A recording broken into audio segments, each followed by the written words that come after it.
This is How to Do It for December 25th, 2011, the Out of Cycle Special Marathon Edition, when we go for, well, until either myself or Nash passes out.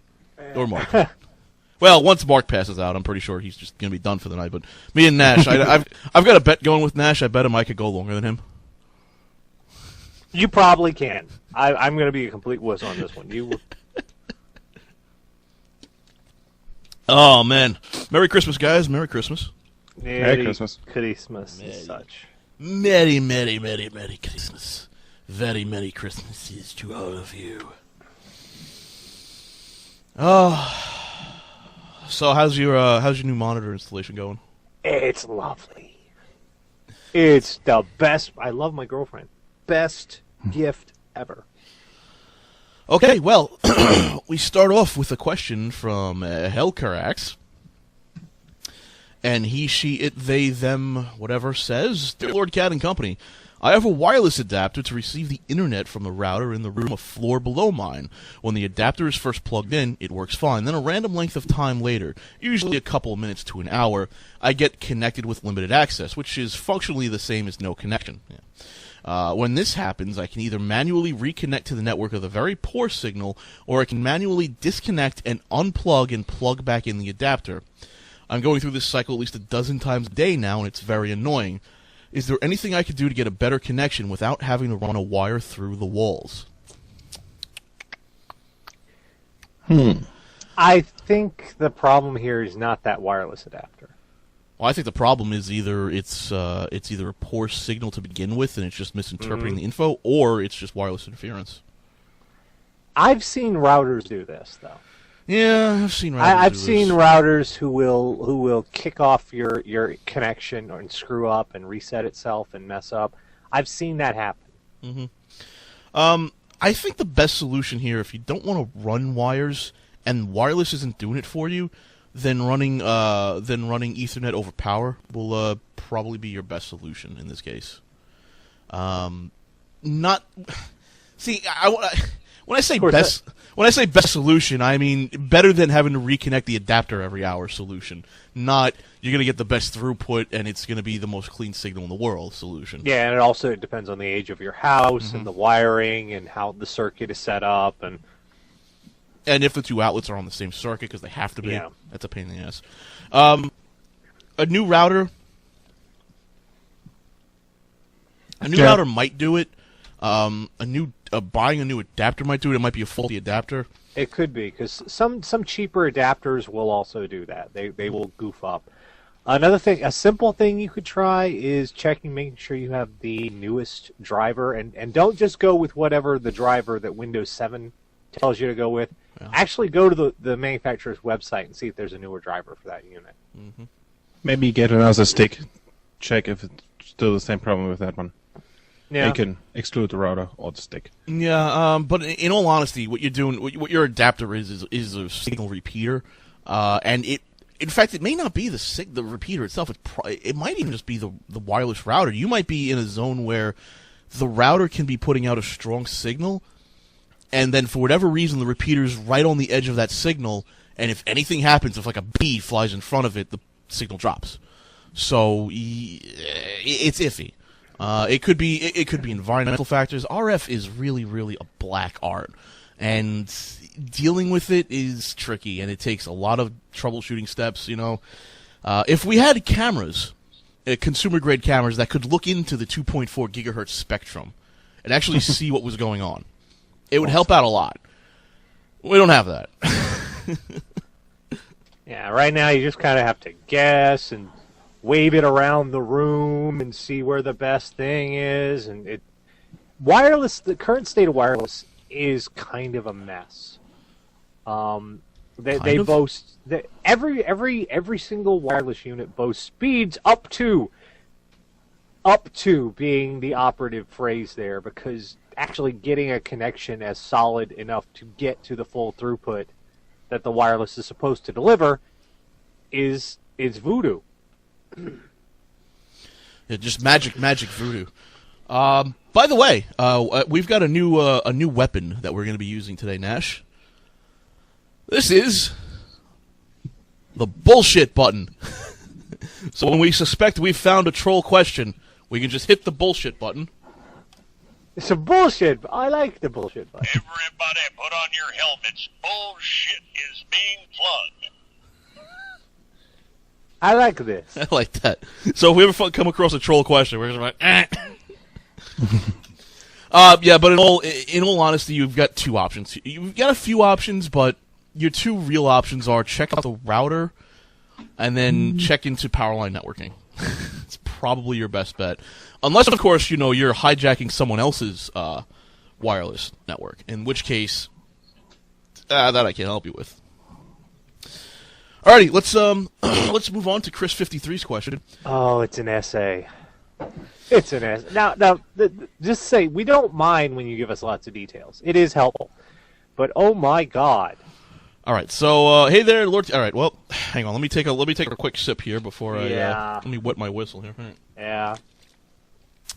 Hey there, Lord Cat and Nash and Maluku. Hope I spelt that right. I think he did.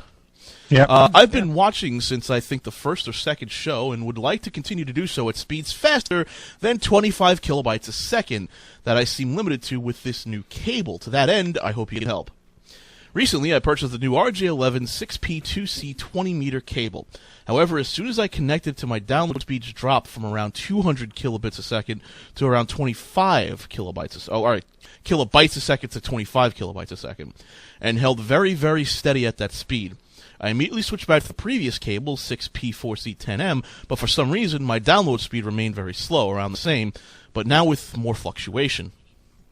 I contacted my ISP, Virgin, I'm in the UK, who ran me through the usual tests of resetting my router and unscrewing the faceplate on the main phone socket to connect directly to the test socket hidden behind. None of this helped. I also tried changing the ADSL splitter I was using to the identical spare with no change. The next stage would have been the speed test, which I would have done non-peak times. It was around 3 p.m. during a school holiday, so that couldn't have helped. But later that evening, my download speed magically fixed itself and resumed its regular 200k bps. Either that evening or the following day, I tried the new cable again, but still found that it limited my download speeds to around 25 kbps. This time, however, switching back to the previous cable remedied the situation immediately, returning me to my usual 200 kbps. Some of the time during all of this, my upload speeds remained at their usual maximum, around 40, but unfortunately I can't remember exactly what that was. It may have been all this time or very little. I was rather more concerned with the download than upload. Apologies. Since got a replacement cable identical from the same retailer free of charge, but the speed is identical. The only obvious difference between the new cable and the old one are the number of connections, new 6P2C, old 6P4C, and the length of the cable. 4C? 2 connectors versus 4 connectors? What cable is this? Hold on, RGL, hang on. It's a phone cable. Yeah. 6P... Oh, hang on. Is he using... Wait a minute. Hang on.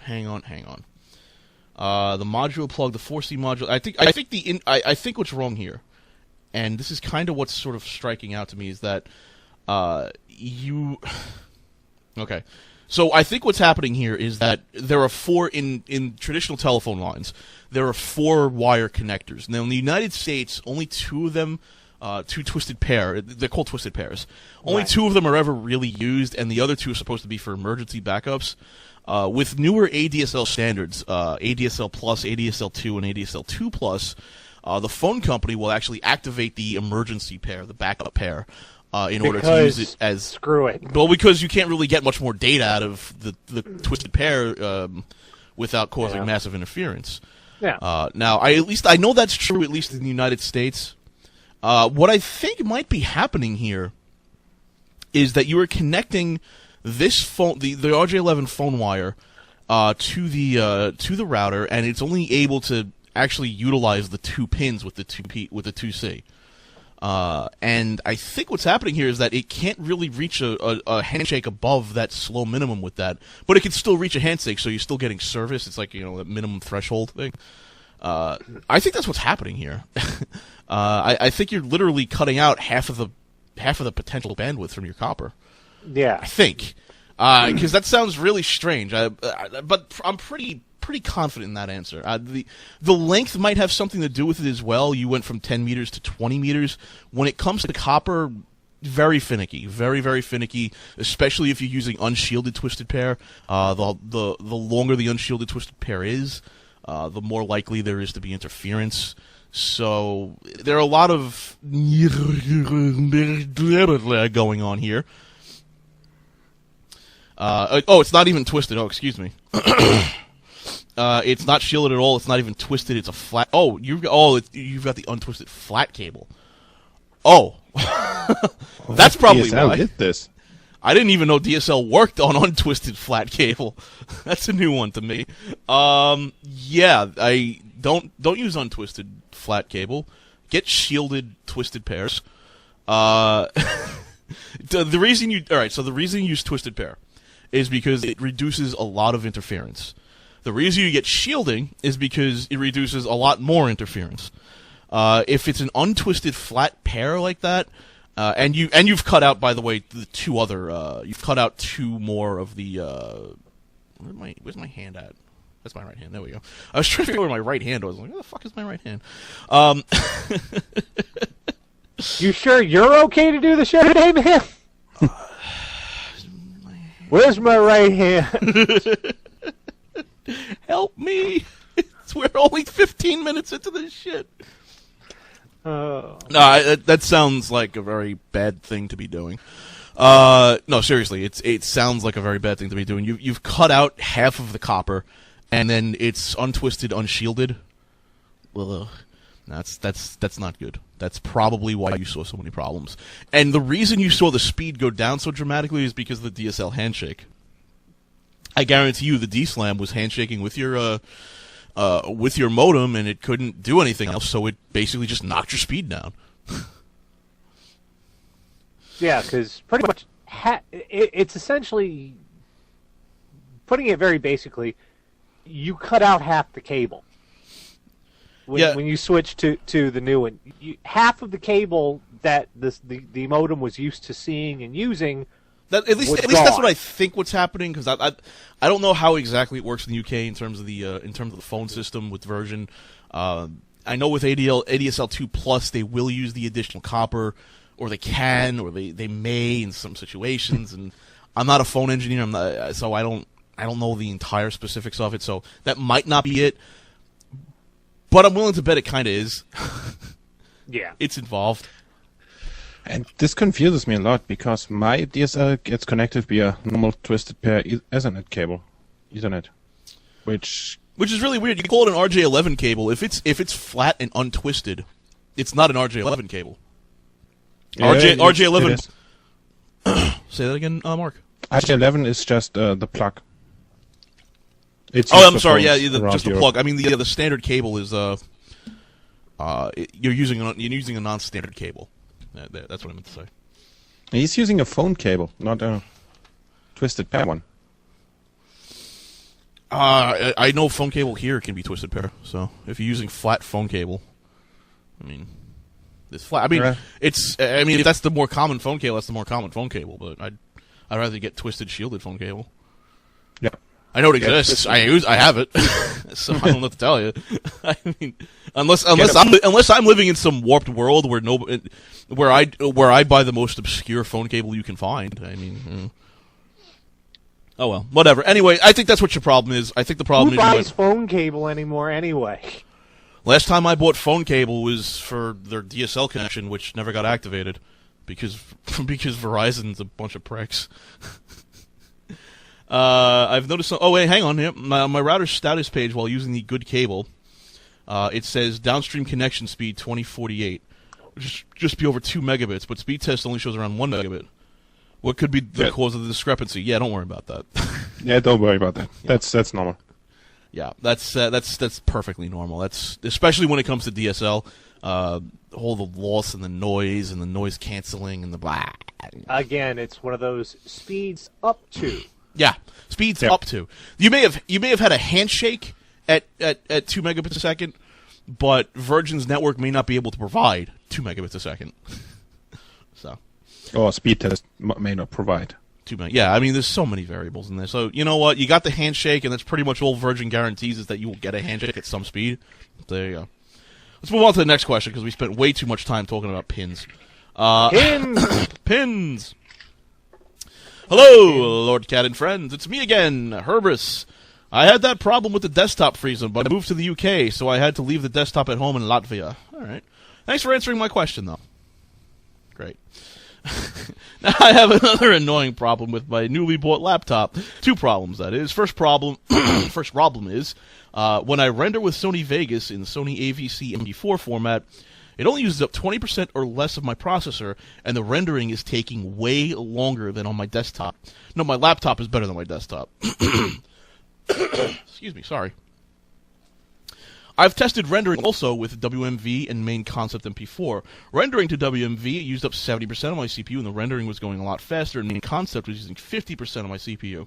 I've tried setting up that render uses only the CPU for rendering. It worked for half a minute, and around 80% of my CPU, and the rendering time looked good, but after that, it went down to 20% rendering, and time increased dramatically. Tried rendering with GPU only, didn't get anything good out of it. Probably willing to bet you don't have a top-of-the-line graphics card.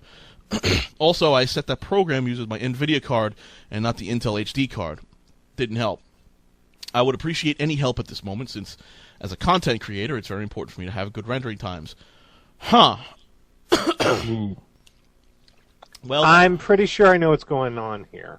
all right, I'm glad you do, because this is the type of shit that made me really stop doing UW. What version of Sony Vegas are you using? Older versions of Sony Vegas, and not that much older, were not set up to render in 64-bit. They were not they were 32-bit programs. They couldn't do 64-bit. So you'd have a faster processor with more cores, and yet it couldn't talk to them because it didn't know what the heck to do with them.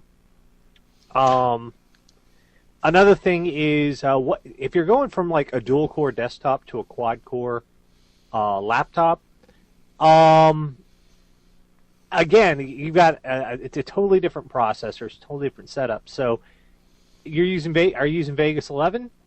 Is he here? Is he? Oh yeah, there he is. Vegas 11. Is that the 64-bit one? What's the latest Vegas? Because I know. Oh, it was like 14 or something. Yeah, I know Hope is using Vegas like 8 or 9, and it doesn't do. Let's see. Sony Vegas Pro 11 is the latest one. Okay, so then that doesn't do that then. Sony AVC MP4. He's also main concept is 50%, using up to 50%. So it's seeing the cores. Yeah, it's seeing the cores. It could just be that Sony Vegas is a monumental piece of shit. This is maybe another the codec.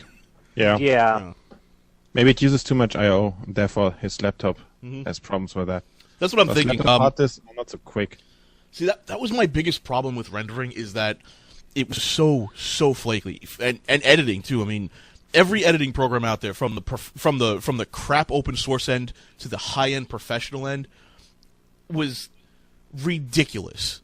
It would flip out. Like, if you use different formats, God forbid I put a Flash video file and MP4 together in a timeline, things go insane. I don't know how to handle that. Holy shit. Yeah, whenever I do my editing, I regularly have to convert them all the clips I'm using to a different format before I put them into the timeline, because otherwise it has what damn do? He said he tried out Adobe Premiere and it didn't have this issue. I don't... Yeah. What do you want me to tell you? I mean, this is what drove me nuts with Until We Win. I hated this stuff. Oh, I hated it so much. How people make I know exactly how people make livings off of this. Because assholes like me try it, and we're like, fuck this, you do it, I'll pay you. Yeah, Don't even talk about the random crashes for no bloody reason. For no reason. It's like, I'm going to stop working now, bye. Okay, thanks. Oh, God. We're talking $800 software that will just go up, fuck it, and die. And you're just expected to suck it up and deal. Unless you learn to save religiously. You're like, every time you do something, Control S. Now, anything at all, Control S. I do have to ask. All right, so I don't really have a solution for you, Herbrus, but I do have a question. Do you absolutely need Sony AVC MP4? Is this a requirement of a project you're working on? Or can you use WMV or a main concept MP4? Because I'll be completely honest with you,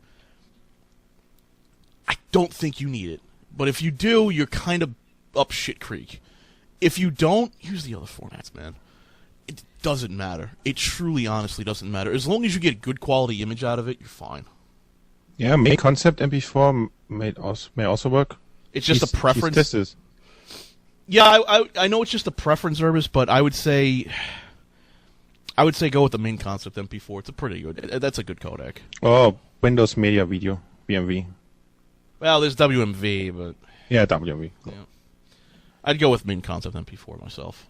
And I honestly say Vegas. I've been trying to get Hope to move from Vegas to Premiere, and she's dug in her claws on this one because it's not a very good software.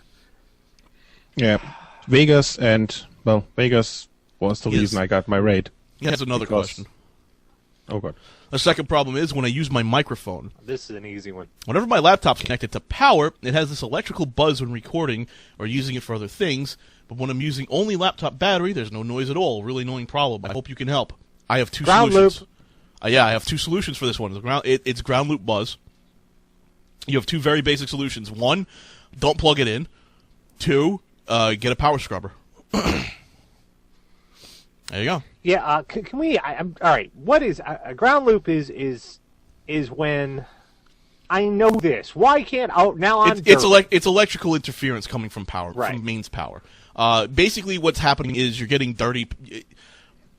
All power is dirty in some sort of sense. It has a lot of. Does that make sense? No. It's dirty. It's very dirty. Bend over, you naughty elf, I'm gonna spank you. Isn't Weird. Anyway. from that?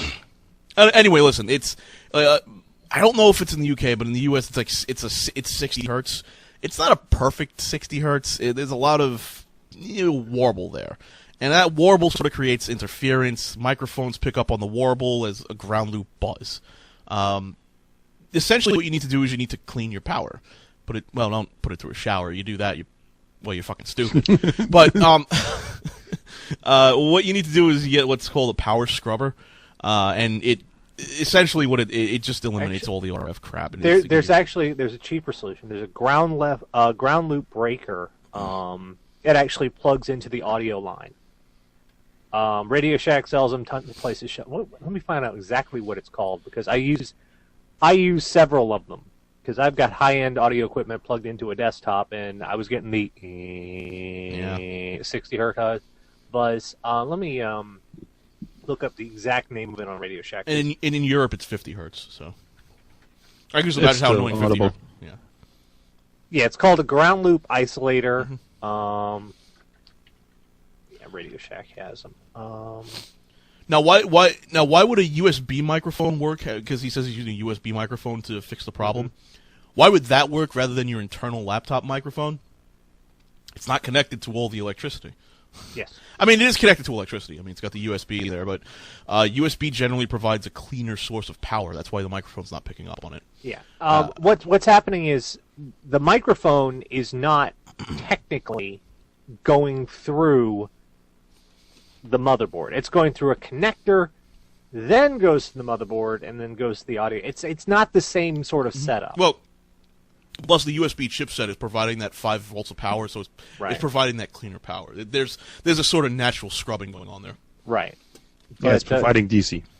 It's also providing DC instead of the AC conversion, so that helps a lot. Yeah, but you can get a ground loop isolator. You may need to get adapter connectors to make it go to, plug it, make it into a standard type of cable. Yeah. But once you get that, that'll take out any 60 hertz buzz that you get on recording. All right, Nash, why don't you read the next question for us? I read next question. Okay. Hey. Mark, you have something? Yeah, I would recommend USB microphones anyway, because the built-in laptop sound chips, they're usually not so good. I agree. Yeah. True.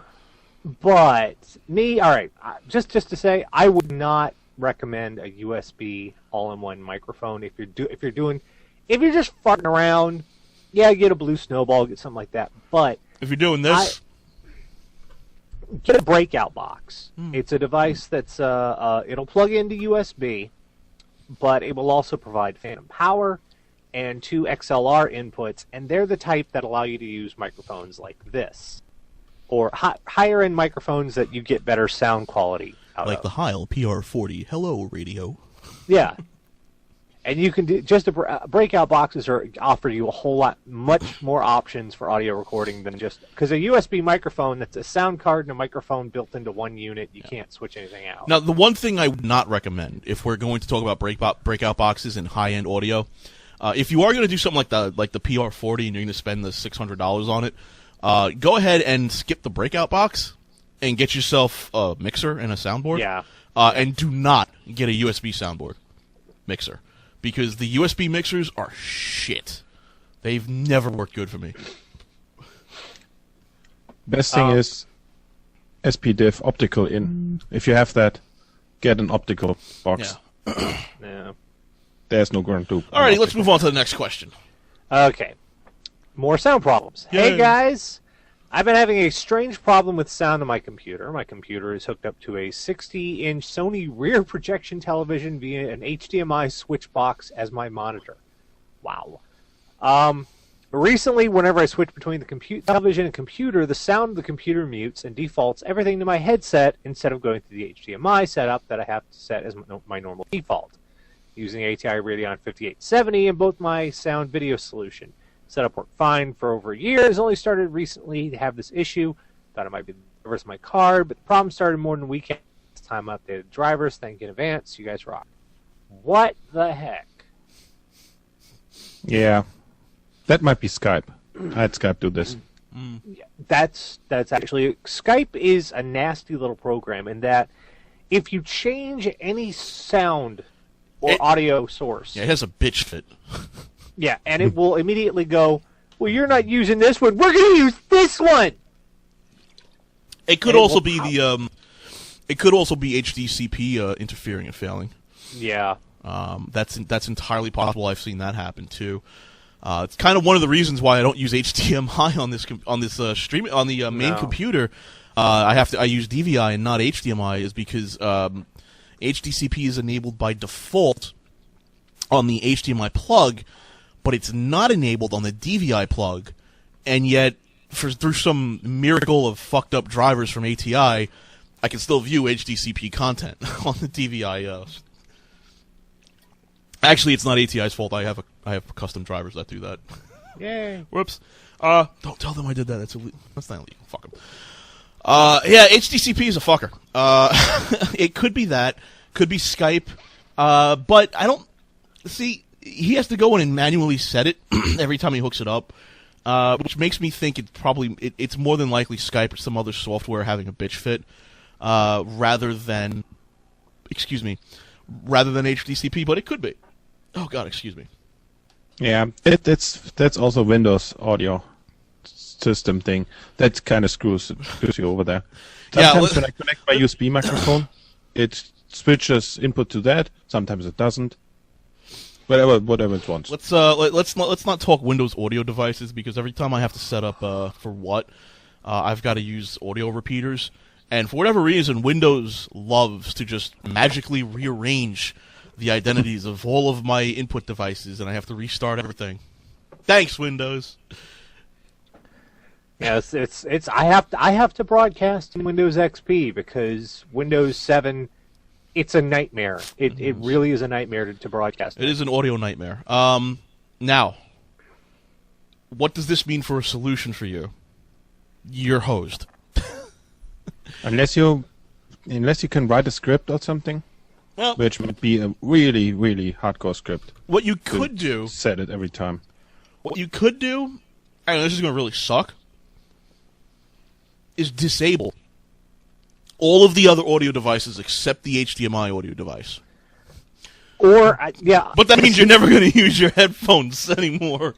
he said that this started about after a week. I would also go back and check through what software did you install Yeah. between that time. See what changed on your system. He What updated you- the drivers. He updated. Well, no, he did that after. So, yeah, it was more than a week after the last time I updated my drivers. I would still check and see if you've installed anything new or anything's changed. Or anything that 'cause, uses audio at all. Yeah, I point to that as your culprit on that. Or when it happens, check to see what's running. Make Yeah. sure you know what's running, because it could be something very innocuous that you may not think. Yeah. But Yeah. in all honesty, you may just you. This is one of those edge cases where you may be very much relegated to just manually setting the audio output device every time you hook in HDMI. Sorry. I just checked my my audio tab, and I see AMD HDMI output is now deactivated as long as you don't have HDMI connected. That might be the problem here. That could Because be the problem. before I had no HDMI device on it, and it was activated on HDMI output, so I didn't hear anything. Mm-hmm. Maybe they fixed that problem, my problem, and caused his with their drivers. They may have. Let's move on to OARC's problem. Hello, Lord Cat, Nash, and Maluku. I have several problems that I would like to find answers for. I got a new video card, but haven't put it in my computer yet. It is NVIDIA, and my old is Radeon, and I've heard you have to delete the ATI drivers, but I've also heard that you don't. Do I have to, or can I just put the new card in? You can just put the new card in. Yeah. On Windows 7, yes. Yeah, on Windows 7, yes. On the older ones, they may crap themselves and try to use ATI drivers on an NVIDIA card. They might. Chances are that they won't.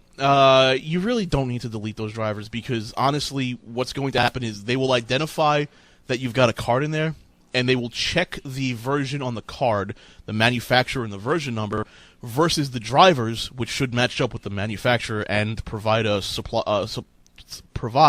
supported version number, and then they'll run them. If they don't match, they don't run them. I don't really need to worry about deleting drivers. That's kind of old school hacky stuff. The second thing, it's hard to replace a power supply. Should I take it somewhere? It's not hard. It's not hard at all. It's a lot of it's a lot of cables to unplug, but it's not difficult. It's tedious, not hard. right. In fact, power supplies really, they match up perfectly. They have different not different sized pins, but they have different shaped pins, different number of pins on connectors. So it's really hard to fuck it up. It's really hard. I mean, it's tedious. You got to go looking for them, but you'll know when you've got the right cable. Maybe if it's your first time, just take some photos, note some places where cables was placed. Usually every slot that has a cable in it should have a cable in it.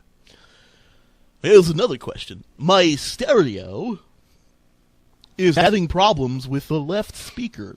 It happened after I moved it one day a while ago, but I don't remember bumping it off the wall or anything. Is the speaker fixable or dead forever? Let's see. It's a live iPhone dock. Maybe it's the iPhone connector, not the speaker itself. Could be the connector. Check with radio first if the speaker's really broken. Otherwise, get a screwdriver, screw it open. And reconnect the cable. I'm looking at this thing. This is Bring it up for the chat to see. It's a typical iPhone dock. yeah.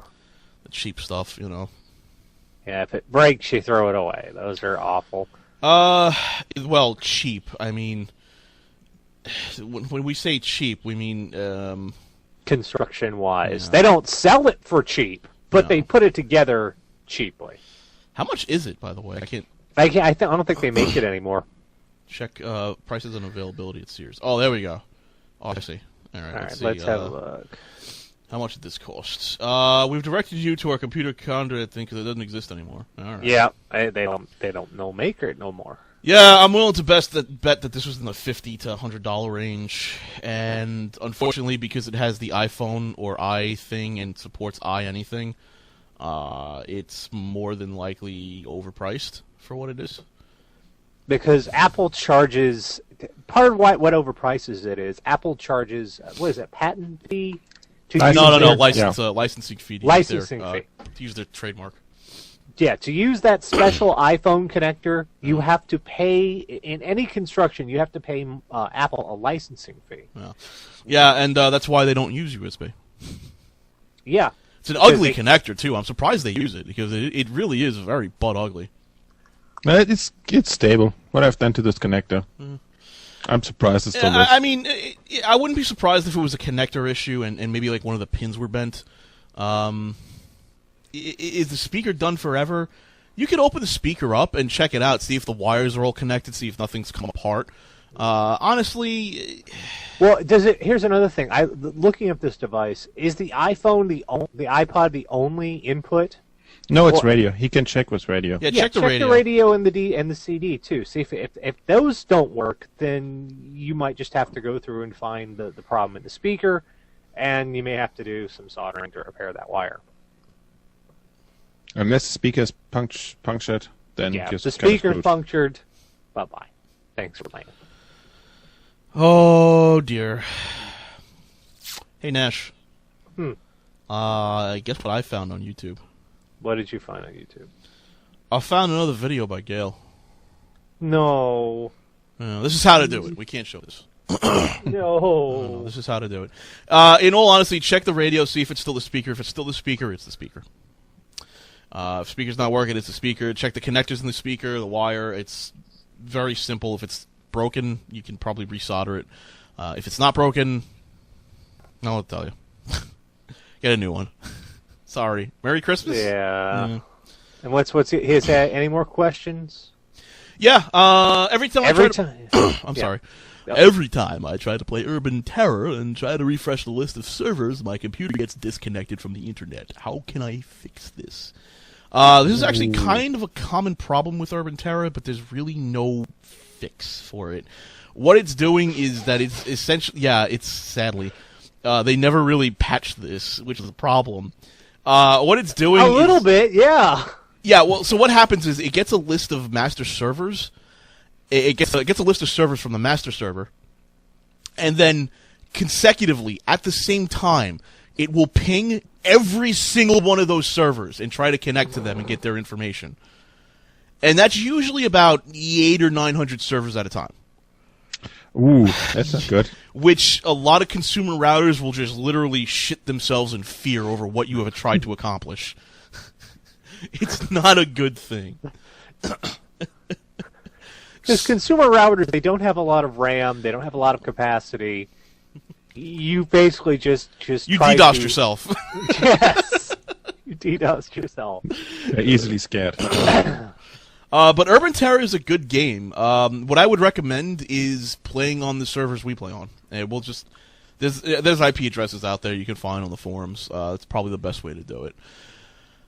Yeah, sorry. That's a bad design. That's a bad design. It's a dumb design, is what it is, and they've never gotten around to fixing it because it's not reproducible on their systems. Gee, developers have decent routers and they can't reproduce the problem. Who the hell would have guessed it?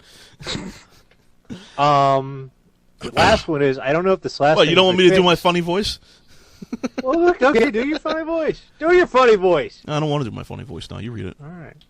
I don't know if this last thing can be fixed, but whenever I get a call from my home phone, my internet connection drops. Is this supposed to happen? No. On some No. connections. Some connections it is, yeah. It depends. Are you using DSL? And if you are, it's probably not dry line. It's probably a shared line. What's the installation like? Did you actually install that? It was a self-installation, and did you actually install the filter? If you didn't install the filter, well, chances are the DSL is not going to work. But if it does work, then when you get a call, it's going to drop. But in some cases, your phone company might actually drop your DSL connection when you get a phone call. When you get a phone. I bought a phone. Fuck his DSL. Yeah, they might actually drop your DSL connection when you get a phone call. In some cases, you'd actually have to call and complain about that. If it's a cable company and you've actually got VoIP and your connection drops, your connection's not dropping, but your cable company is being a dick. Yes. And this is actually kind of a common practice. This is why we dropped, one of the reasons we dropped Time Warner Cable, aside from all the other bullshit reasons we dropped them.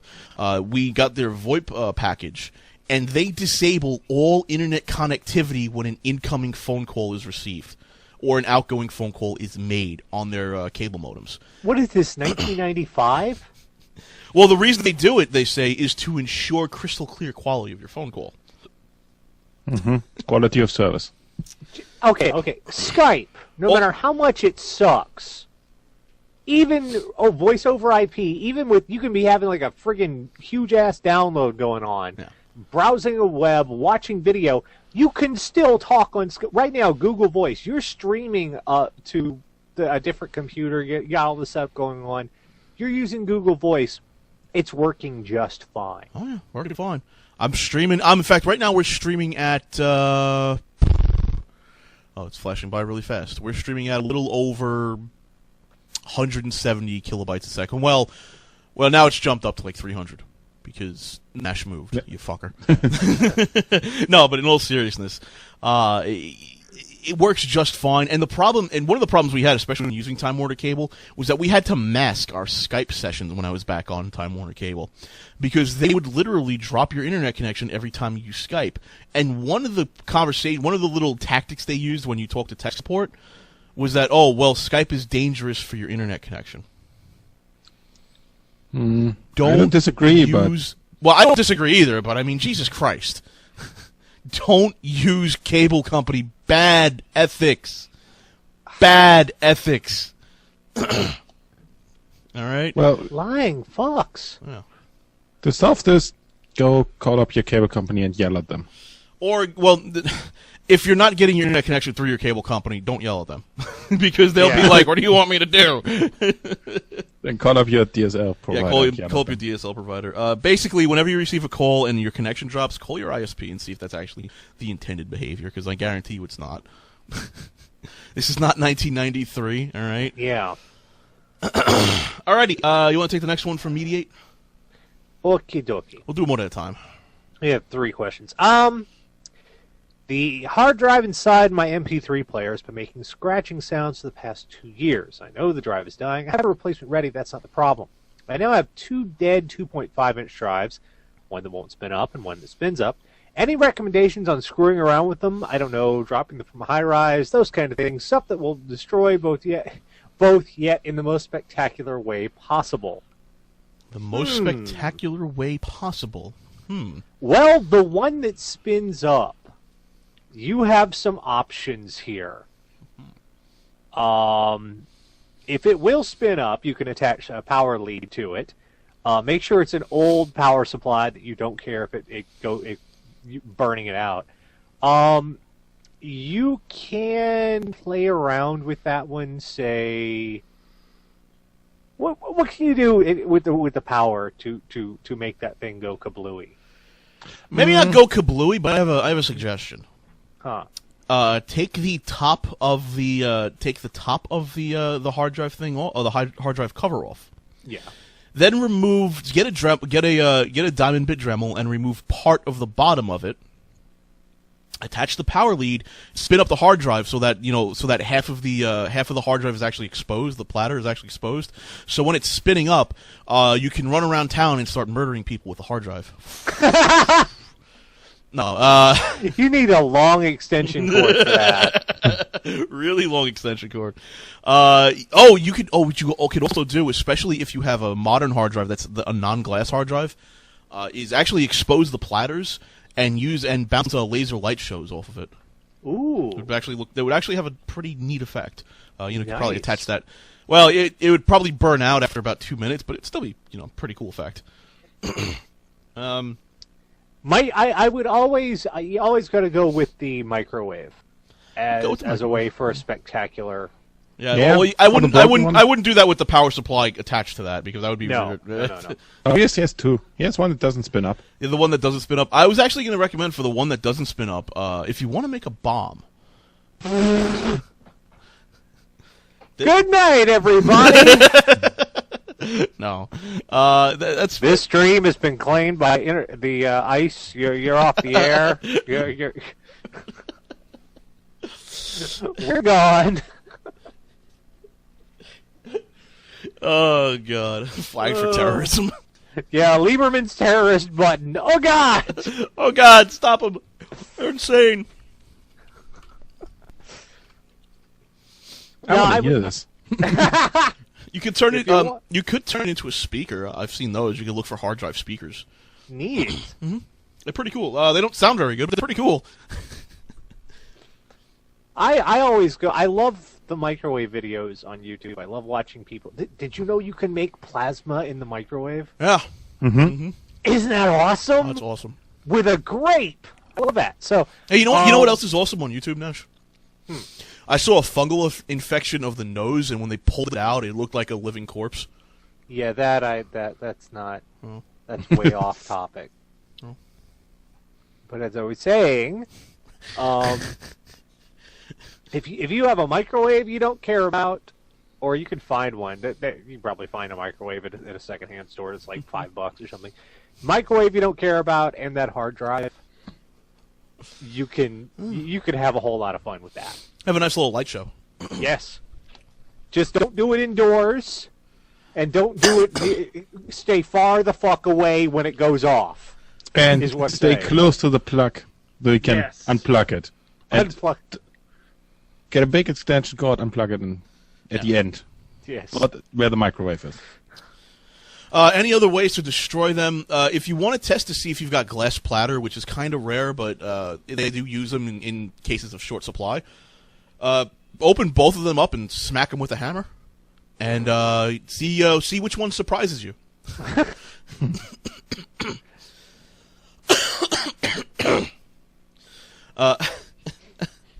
Anyway, the next one.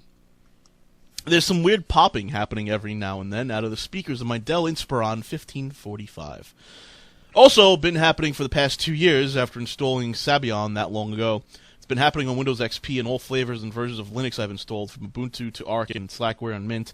Makes it impossible to use on an airplane because it occurs when the volume is muted from the OS or not, and whether it's on headphones or not. It, however, does not happen at all on Windows 7.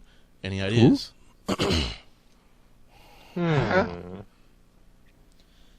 Doesn't happen Yes. on Windows 7, but happens on all of them. Huh? Sounds like an outdated driver issue. Yeah. But even on Ubuntu. No. Well, it's definitely a driver issue when it comes to Linux, as I can guarantee you.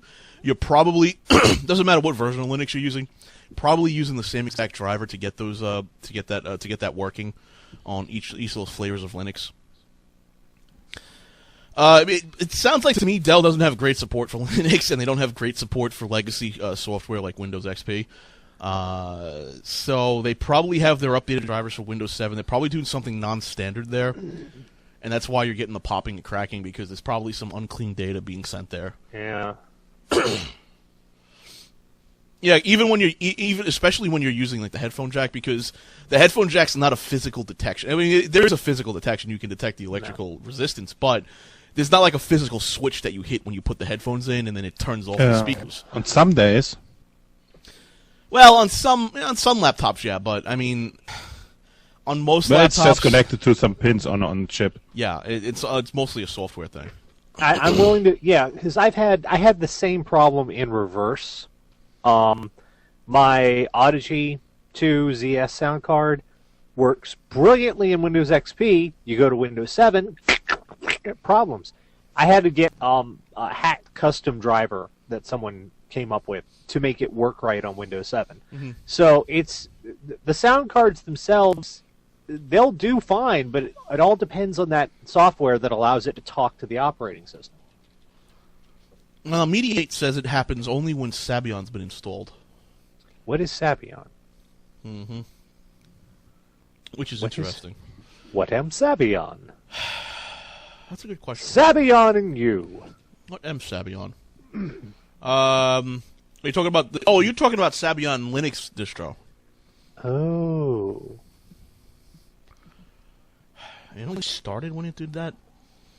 You know, part of me says it wasn't Sabian. Part of me says that this problem existed and you only now are realizing it, or not realizing. Only now it's actually happening. Does that make sense? Yeah, but the very fact that under Windows 7 it doesn't do it, Yeah. because that means the hardware is fine. Or Well, actually, it could mean that there may be like a short there somewhere, and you're just not experiencing that short. You may have, after you installed Windows 7, you may have knocked some wires around, and it's no longer getting that occasional crackle or pop from electricity. I don't know. Might also be a driver issue, to be honest, because my XFi, if I boot Linux, it randomizes my speakers, my output channels, and I have to restart it 3 times before Windows gets it right again. Yeah. All right, you want to take the next one? Because I think it's either a driver issue or there's some wire you nudged by accident. No. I don't know what to tell you that. That sounds like a hardware issue. Okay, for some reason, right before Tuesday Tech Talk and all the way through how to do it, I'm getting a huge buzzing in my speakers headphones. Used to buzzing normally as they buzz a bit normally. Wireless router next to it, 20 access points around me as we expected. However, it seems to happen on an on-off switch exactly at 640 ending around 11. What the hell? Here's the weird part. Using my laptop, usually a few inches away from my desktop, does not produce any buzzing whatsoever. What's happening here? How do I fix this? RF interference? Yeah, but just for our show? It's just us. No, it might be some device or... Yeah, it could be. There could be some device that's in use during those hours. I don't know what though. Christmas lights? They could be... Christmas lights, maybe. Christmas lights do have a lot of RF interference built Yeah, in. but he says it happens precisely at 640. And ends at about 11. That's interesting. I mean, I know there's always a little bit of a low hum on this. Is it happening right now? Yeah, is it happening right now? Is it the stream? Like, is it just multiplying the low hum? On the It's stream? not happening right now, Okay. apparently. All right. Okay. From 640 to 11. Somebody's using something near you that's causing interference. I wonder. I wonder if the power grid the power company is outputting somehow more power, or some sort of unclean power is being introduced into the grid during those hours, and it's causing that interference. That is to say, because during those hours, it seems like a lot of people are home during those hours, and maybe they have to introduce an alternate source of power to keep up with that. That's far fetched. All right, I mean, I'm reaching here for an answer. I really am. Again, because we're coming back to RF is such a pain in the butt. Yeah. Yeah, but this might be a ground loop.